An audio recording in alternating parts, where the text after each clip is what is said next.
नमस्कार दोस्तों, the dictation hub पर आपका स्वागत है। आज की डिक्टेशन मानक आशुलिपि से 80 शब्द प्रति मिनट की गति से बोली जाएगी। अभ्यास के लिए तैयार हो जाएं। डिक्टेशन 5 सेकंड बाद स्टार्ट होगी। स्टार्ट।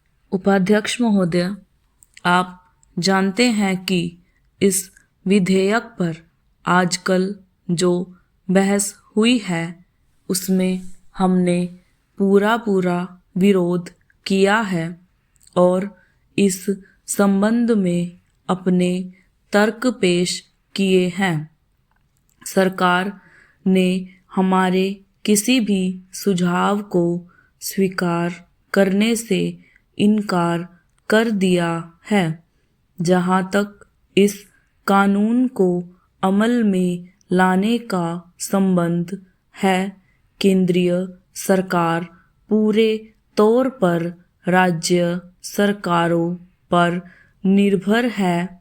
मंत्री महोदय ने कहा है कि कई सूबों ने इस बारे में सहयोग देने का आश्वासन दिया है, लेकिन मैं जानता हूं कि कई सूबों ने इस कानून का बहुत सख्त विरोध भी किया है। उनका कहना है कि केंद्रीय सरकार को किसी भी तरह सहकारी क्षेत्र की संस्थाओं के संबंध में अपने अधिकार को प्रयोग करने का प्रयास नहीं करना चाहिए। इस सुझाव को पेश करने में मेरा खास मकसद यह है कि अगर सरकार ने इस विधेयक को अमल में लाना ही है तो फिर यह विधेयक सारे देश में एक साथ अमल में आए और यह तमाम सहकारी बैंकों या सहकारी संस्थाओं पर एक साथ लागू हो।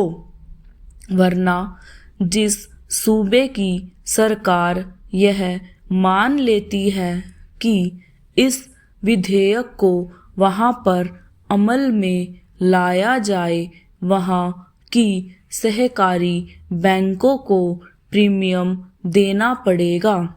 इसका परिणाम यह होगा कि यह नया बोझ उस सूबे के बैंकों पर नहीं पड़ेगा जिसकी सरकार इस विधेयक को मानने से इनकार करती है।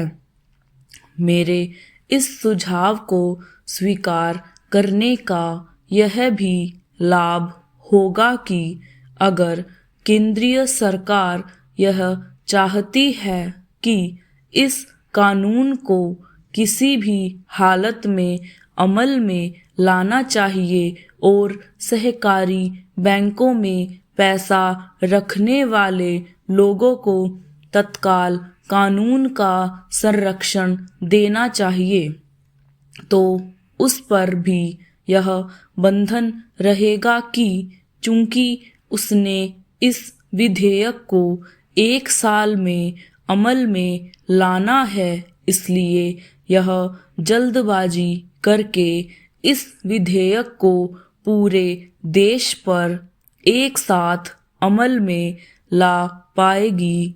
स्टॉप। तो दोस्तों, यह थी आज की डिक्टेशन। उम्मीद है आपको यह डिक्टेशन पसंद आई होगी।